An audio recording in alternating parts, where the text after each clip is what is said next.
नमस्कार, जय हिंद, वंदे मातरम। आप सभी का स्वागत है आपके अपनी YouTube चैनल गुरुकुल क्लासेस में। आज हम इस वीडियो में मानसिक अभिरुचि पोर्शन का बहुत ही महत्वपूर्ण चैप्टर सांप्रदायिक सौहार्द करने वाले हैं। मैं दावे के साथ कह सकता हूं कि इस चैप्टर से 100% 2 या 3 प्रश्न आने की पूरी संभावना है। अगर आप इस चैप्टर से 2 या 3 प्रश्न सही करना चाहते हैं तो आपको ये वीडियो शुरू से एंड तक जरूर देखनी होगी। इस चैप्टर को मैं शुरू करूं उससे पहले मैं इसमें कुछ महत्वपूर्ण बातें बताऊंगा जो आपको अपनी कॉपी में नोट करनी होगी और उसे बार बार रिवाइज करना होगा। इस चैप्टर के अंत में इसी से रिलेटेड मैं कुछ महत्वपूर्ण ऑब्जेक्टिव क्वेश्चन भी कराऊंगा। आपको अपने आंसर एक कॉपी में टिक लगाने हैं और फिर देखना है कि कितने क्वेश्चन आपके सही और कितने गलत गए। बिना देरी के चलिए इस वीडियो को शुरू करते हैं। अगर आपने अभी तक मेरा चैनल सब्सक्राइब नहीं किया है तो प्लीज़ आप मेरे चैनल को सब्सक्राइब जरूर करें, बेल आइकन दबाएं ताकि वीडियो की नोटिफिकेशन आपको मिलती रहे। वीडियो को लाइक कर दें, अपने दोस्तों में ज़्यादा से ज़्यादा शेयर करें। तो ये चैप्टर जो है इसे इंग्लिश में कम्युनल हार्मोनी कहते हैं। भारतीय संविधान की उद्देशिका में भारत को एक संप्रभुता संपन्न प्रजातांत्रिक पंथ निरपेक्ष गणराज्य के रूप में परिभाषित किया गया है। अर्थात भारत में शासन का स्रोत भारत की जनता है। लोकतंत्रात्मक भारत में जनता के लिए जनता के द्वारा चुनी गई सत्ता प्रणाली है। अर्थात शासन की शक्ति का केंद्र बिंदु भारतीय जनता है। जवाहरलाल नेहरू ने कहा था कि राष्ट्र क्या होगा यदि जनता ही नहीं होगी। अर्थात यदि जनता नहीं होगी तो राष्ट्र ही नहीं होगा। राष्ट्र है इसका मतलब कि वहां जनता है। यहां पर आपको एक क्वेश्चन पूछा जा सकता है कि बताइए किस अनुच्छेद में धार्मिक स्वतंत्रता की बात की गई है। तो मैं आपको बता दूं कि आपको यहां पर भाग 3 नोट करना है। भाग 3 का जो अनुच्छेद है 25 से 28 तक यहाँ पर धार्मिक स्वतंत्रता की बात की गई है। किसकी? धार्मिक स्वतंत्रता की बात की गई है। ये सारी चीज़ें जो जितनी भी मैं लिख रहा हूँ वो आपको कॉपी में नोट करनी है। तो ये आपने नोट कर लिया होगा। इसमें कहा गया है कि भारतीय संविधान के भाग 3 में उल्लेखित मूल अधिकारों से संबंधित अनुच्छेद 25 से 28 में धार्मिक स्वतंत्रता प्रदान की गई है। अगर मैं बात करूं यहां पर अगर मैं संविधान के अनुच्छेद 25 की बात करूं तो अनुच्छेद 25(1) में प्रत्येक व्यक्ति को अंतःकरण की स्वतंत्रता एवं अबाध रूप से किसी भी धर्म को मानने एवं उसका आचरण करने एवं उसका प्रचार करने की शक्ति दी गई है। मैंने आपको पिछली वीडियो में भी बताया है कि हमें 6 प्रकार की स्वतंत्रताएं दी गई हैं और 6 प्रकार की स्वतंत्रता हैं। हमारे पास अधिकार भी 6 हैं जो हमने अमेरिका के संविधान से लिए हैं। तो यहाँ पर संयुक्त राष्ट्र संघ विश्व शांति की स्थापना करने हेतु 2 अक्टूबर को महात्मा गांधी के जन्मदिन को अंतर्राष्ट्रीय शांति एवं अहिंसा दिवस के रूप में मनाते हैं। तो आपको ये 2 अक्टूबर के बारे में तो वैसे पता ही है, यहाँ से भी क्वेश्चन बनने की संभावना है। महात्मा गांधी का विचार था कि सांप्रदायिक एकता तभी स्थापित होगी जब लोग सभी धर्मों का समान रूप से सम्मान करेंगे। तो ये जो सांप्रदायिक सौहार्द है इसका मतलब है सभी लोगों को, इतना बड़ा देश है, इतना बड़ा लोकतंत्र है, सबको यहाँ मिलजुल कर रहना चाहिए। दंगे जैसी स्थिति नहीं होनी चाहिए, आपस में मनमुटाव नहीं होना चाहिए। सामाजिक एकता एवं सांप्रदायिक सौहार्द को बनाए रखने के लिए पुलिस की छवि भी स्वच्छ, निष्पक्ष एवं दोस्ताना बनाए जाने की बहुत आवश्यकता है। सांप्रदायिक सौहार्द के बिगड़ने पर पुलिस प्रभारी द्वारा तुरंत कार्रवाई किया जाना भी बहुत आवश्यक है, क्योंकि अगर त्वरित कार्रवाई नहीं की जाएगी तो कुछ लोगों को न्याय न मिलने की संभावना होती है। असामाजिक तत्व क्या करते हैं कि सांप्रदायिक सौहार्द बिगाड़ने के लिए कोशिश करेंगे, लेकिन यहाँ पर अगर लाइसेंस निरस्तीकरण की कार्रवाई की जाए तो माहौल बिगाड़ने से रोका जा सकता है। देश में शांति, धर्मनिरपेक्षता एवं सांप्रदायिक सौहार्द को बढ़ाने के उद्देश्य से राष्ट्रीय सांप्रदायिक सद्भाव प्रतिष्ठान द्वारा, आपको ये वर्ष याद रखनी है, वर्ष है 1966। कौन सी? 1966। इसमें राष्ट्रीय सांप्रदायिक सौहार्द पुरस्कार की स्थापना की गई थी। 1966 में राष्ट्रीय सौहार्द पुरस्कार की स्थापना की गई थी। राष्ट्रीय सांप्रदायिक सौहार्द पुरस्कार, ठीक है, आपको ये याद रखना है। राष्ट्रीय, मैं लिख देता हूं, राष्ट्रीय सांप्रदायिक सौहार्द पुरस्कार की स्थापना कब की गई थी? तो ये डेट आपको नोट करनी है, 1966 में। इस पुरस्कार के अंतर्गत जो भी राशि दी जाती है वो प्रत्येक विजेता को 5 लाख रुपए, अगर मैं संगठन की बात करूं, यानी अगर ये पुरस्कार किसी संगठन श्रेणी में दिया जाए तो राशि यहां पर 10 लाख रुपए दी जाती है। आगे बढ़ते हैं। अब आपको थोड़ा सतर्क रहने की जरूरत है, क्योंकि अब सारी डेट बहुत इंपॉर्टेंट आने वाली है। गृह मंत्रालय की बात कर लेते हैं। गृह मंत्रालय का पूरा काम देश के अंदर शांति व्यवस्था बनाए रखना होता है।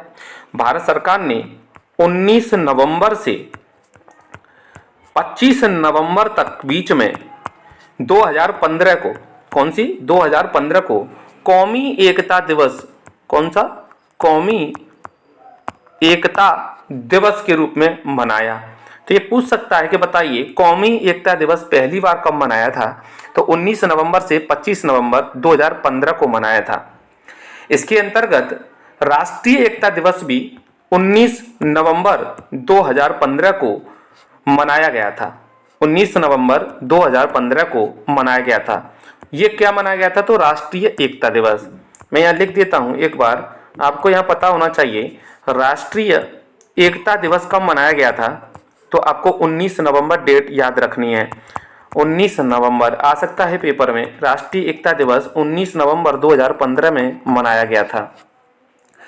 एक और डेट आपको पता होनी चाहिए, 20 नवंबर 2015।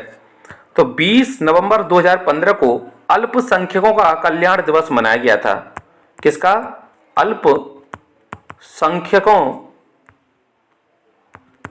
अल्पसंख्यकों का कल्याण दिवस।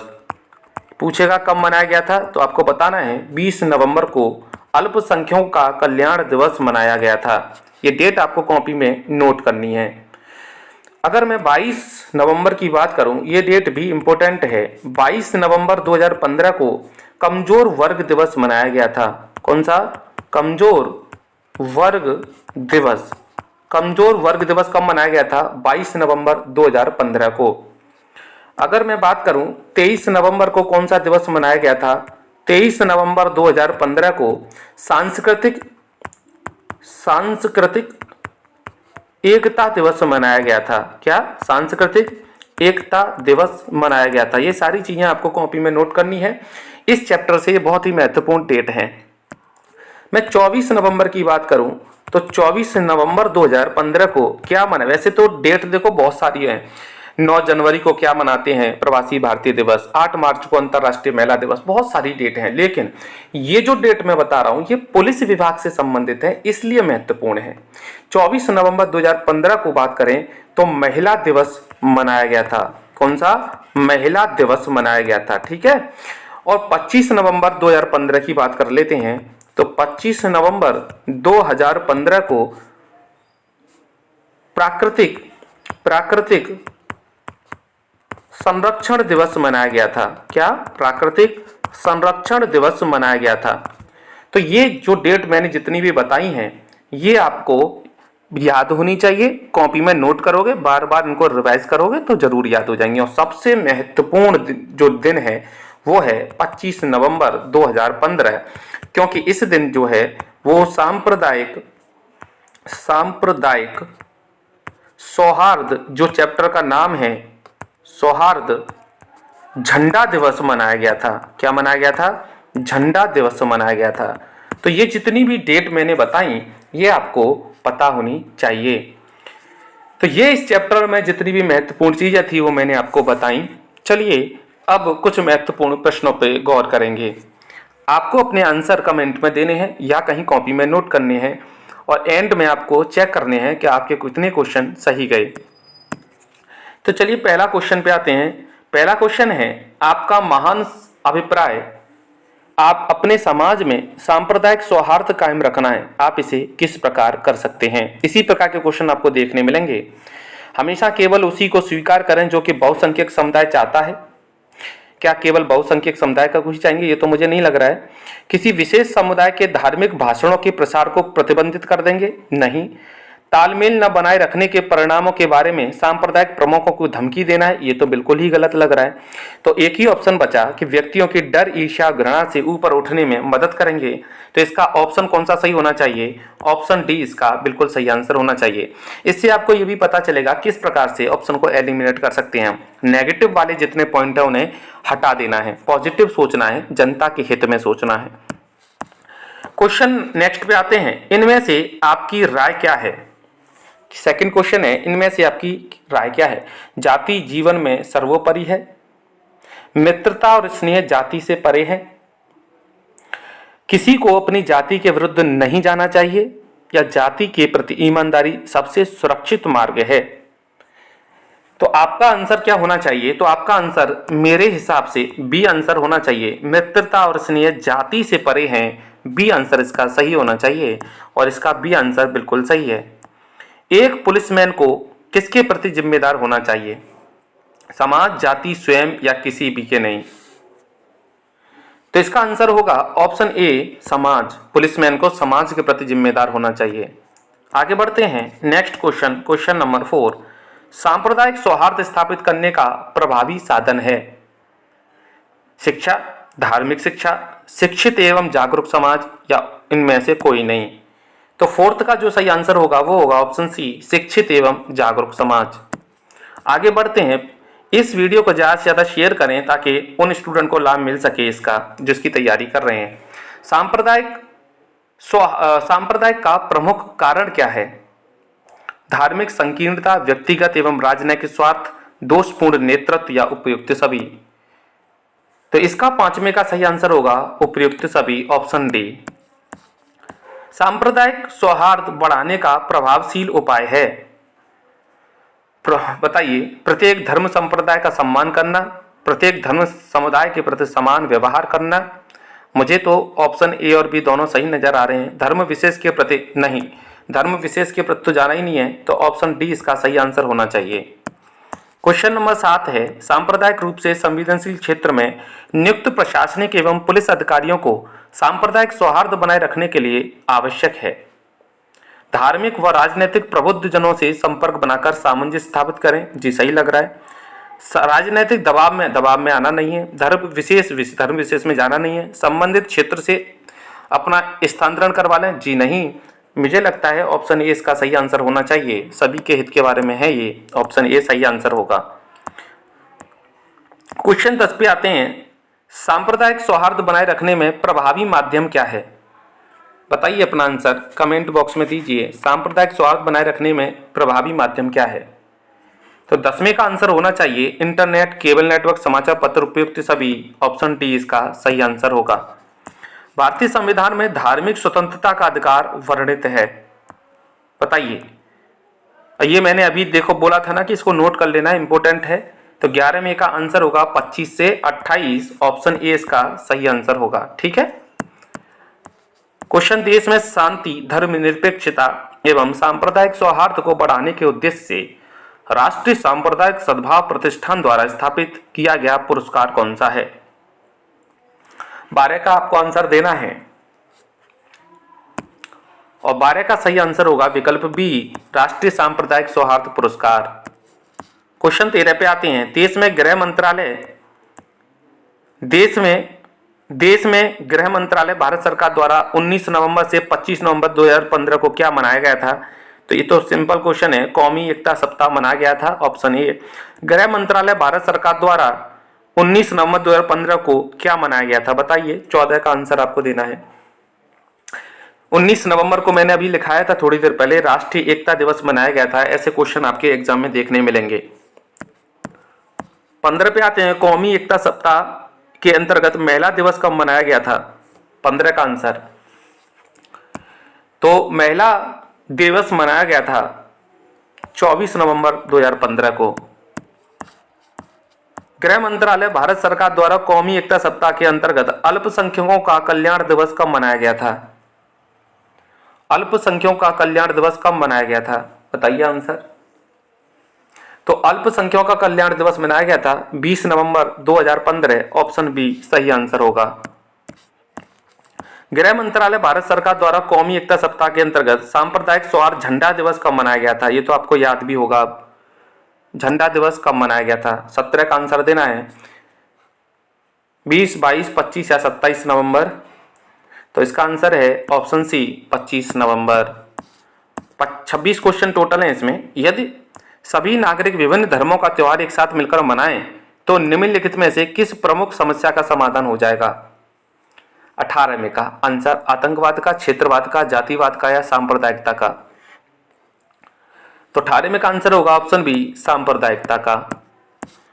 पुलिस को गश्त लगाते समय सांप्रदायिक सौहार्द का ध्यान रखते हुए क्या करना चाहिए? 19 का आंसर देना है। सभी वर्ग के लोगों के साथ समान व्यवहार, जी सही है। सभी वर्गों के लोगों को एक दृष्टि से देखना, बिल्कुल सही है। दंडित वाला नहीं होगा, सी आंसर ए और बी क्या होगा? बिल्कुल सही होगा। एक थाने के भार साधक अधिकारी का सांप्रदायिक दंगों की परिस्थितियों में क्या कर्तव्य है? अपने धर्म से संबंधित समुदाय का पक्ष लेना, गलत है। दोनों पक्षों में सद्भाव कायम करने का प्रयास करना, बिल्कुल सही है। मामले में तटस्थ रहना, जी नहीं। ऑप्शन बी क्या होगा? इसका सही आंसर होगा दोनों पक्षों में सद्भाव कायम करने का प्रयास करना। यदि आप एक आम शहरी हैं तो सांप्रदायिक दंगे के वक्त आपका क्या दायित्व है? सांप्रदायिक दंगों की सूचना अविलंब पुलिस को देना है, बिल्कुल है। सांप्रदायिक समूहों से दूरी बनाए रखना है, जी बिल्कुल सही है। अपने मोहल्ले में लोगों को अफवाहों पर ध्यान देने से के लिए समझाना, बिल्कुल सही। ऑप्शन डी इसका सही आंसर होना चाहिए। 21-22 पे आते हैं। यदि आप जिला अधिकारी के पद पर तैनात हैं और आपके जिले में सांप्रदायिक दंगे शुरू हो जाते हैं तो आप त्वरित कदम उठाएंगे, बताइए। कानून और शांति व्यवस्था बनाए रखने का प्रयास करेंगे, जी बिल्कुल करेंगे। अतिरिक्त पुलिस बल की तैनाती करेंगे, जी बिल्कुल। सांप्रदायिक समूह के नेताओं के साथ बैठक भी होगी, ऑप्शन डी इसका सही आंसर होना चाहिए। देखिए किस प्रकार से हम बड़ी आसानी से सवालों को हल कर सकते हैं अगर हम ऑप्शन एलिमिनेट करना सीख जाएं। थाने का इंचार्ज अपने धर्म समूह का पक्ष लेते हुए सांप्रदायिक के प्रसार में मदद कर रहा है। आप एक जागरूक नागरिक के तौर पर क्या कदम उठाएंगे? जिला मजिस्ट्रेट को सूचित करेंगे, आप लोगों को लेकर थाने का घेराव करेंगे, उसे समझाएंगे, उपयुक्त सभी। तो आपका जो कर्तव्य होना चाहिए, जिला मजिस्ट्रेट को सूचित करना चाहिए। ऑप्शन ए इसका सही आंसर होगा 23 का। एक थाने के भार साधक अधिकारी के पद पर तैनात अधिकारी के रूप में आप समक्ष सांप्रदायिक समस्याएं उत्पन्न हो जाती हैं, आपके समक्ष सांप्रदायिक समस्याएं उत्पन्न हो जाती हैं, ऐसे में आप क्या कर सकते हैं? अपने अधिकारियों को त्वरित सूचना संप्रेषण करेंगे, बिल्कुल करेंगे। जनता में अफवाहों के ऊपर ध्यान न देने की अपील करेंगे, जी बिल्कुल करेंगे। सांप्रदायिक समूह के नेताओं पर विचार विमर्श, सी मुझे लगता है कि चारों ऑप्शन इसके सही हैं, तीनों सॉरी। तो इसका आंसर जो होना चाहिए ऑप्शन डी होना चाहिए, बिल्कुल सही। डी इसका सही आंसर है। तो सांप्रदायिक सौहार्द से क्या अभिप्राय है? 25 का आंसर देना है। सांप्रदायिक सौहार्द का मतलब क्या? विभिन्न धर्म संप्रदाय मानने वाले लोगों के मध्य सद्भाव है, बिल्कुल सही है। कट्टरता, बिल्कुल नहीं। धार्मिक सांप्रदायिकता, नहीं। ऑप्शन डी होगा नहीं, तो ऑप्शन ए इसका सही आंसर होना चाहिए, 25 का ए। और आज का ये लास्ट क्वेश्चन है, सांप्रदायिक भारत में अनेकता में एकता, इसे बनाए रखने के लिए क्या आवश्यक है? धार्मिक अराजकता, नहीं। सांप्रदायिक अराजकता, बिल्कुल नहीं। ये भी नहीं, ये भी नहीं। सांप्रदायिक सौहार्द, जी बिल्कुल। ऑप्शन 26 का बी बिल्कुल सही आंसर होना चाहिए। इस प्रकार से ये चैप्टर यहाँ कंप्लीट होता है। मुझे नहीं लगता कि शायद इसके अलावा कोई प्रश्न इससे पूछा भी जाएगा। जो भी इस चैप्टर से पूछा जा सकता था वो मैंने थ्योरी और ऑब्जेक्ट के माध्यम से कंप्लीट कराया। अगर आपको मेरी वीडियो जरा सी भी हेल्पफुल लग रही है, आपको लगता है कि हमारे काम की वीडियो है, तो प्लीज़ मेरे चैनल को अभी सब्सक्राइब कर लें, ज़्यादा से ज़्यादा शेयर करें दोस्तों में। बहुत बड़ा चैनल नहीं है, अभी शुरुआत ही की है। आप जैसे विद्यार्थियों की मुझे भी ज़रूरत है, तो मैं जितनी मेहनत कर रहा हूँ, आपको थोड़ी सी जिम्मेदारी आपकी भी होती है कि चैनल को सब्सक्राइब करके इसे आगे बढ़ाने का प्रयास करें। तो ऐसी ही एक और मज़ेदार वीडियो के साथ मिलते हैं नेक्स्ट वीडियो में। तब तक के लिए अपना ध्यान रखिए, खुश रहिए। जय हिंद।